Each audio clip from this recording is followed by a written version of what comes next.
The price of oil has surged. It recently passed $100 a barrel. This is a level we have not seen in 4 years. The key driver is the escalating war in the Middle East. The conflict involves the United States, Israel, and Iran. It is creating significant uncertainty and immediate disruption. When tensions rise there, global energy markets react swiftly. A large portion of the world's oil supply originates from or travels through this area. The fighting has hit production and transport. Shockwaves are pushing prices to new highs. This recent jump is not just a small fluctuation. U.S. crude had its largest weekly gain in history, soaring over 35%. Volatility like this is historic, dating back to the start of futures in 1983.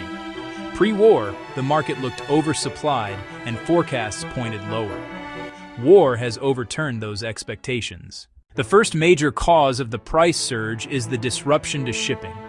A vast amount of the world's oil must pass through the Strait of Hormuz. It is the only sea passage from the Persian Gulf to the open ocean.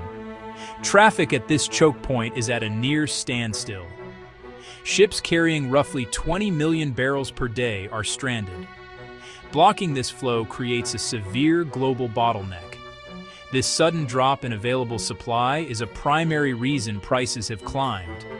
The second critical issue is the loss of production on the ground. Several key nations have been forced to cut output.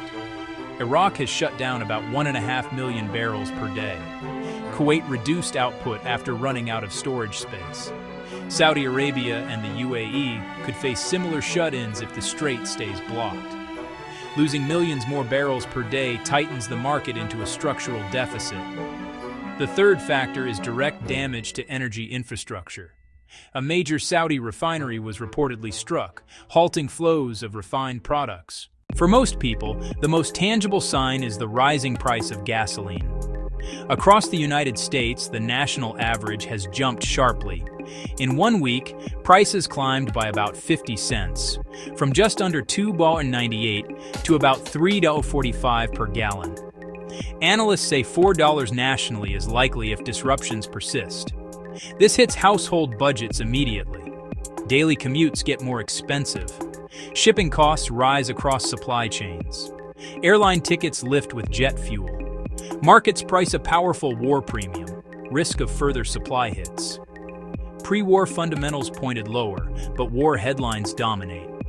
Businesses pass on costs, lifting prices for goods and services. Ending a war is not the same as flipping production back on. Restarting shut-in fields, especially older ones, takes time. So does repairing refineries and LNG facilities. The future of prices depends on the conflict's duration and scope. Duration. Scope. There are two very different paths forward. Optimistic. The war ends quickly and tensions de-escalate. Naval forces secure the Strait of Hormuz. Stranded tankers start moving again. Large volumes return to market relatively quickly. Prices could fall as the war premium evaporates. Pessimistic. The conflict drags on or expands. Supply disruptions become prolonged. Major producers could be forced to shut in, over 6 million barrels per day at risk. Analysts warn prices could catapult toward $140 to $150. Sustained highs could threaten the global economy. While leaders decide the path, the best step now is to reduce personal fuel use where possible. Drive less, combine trips, carpool, or take transit.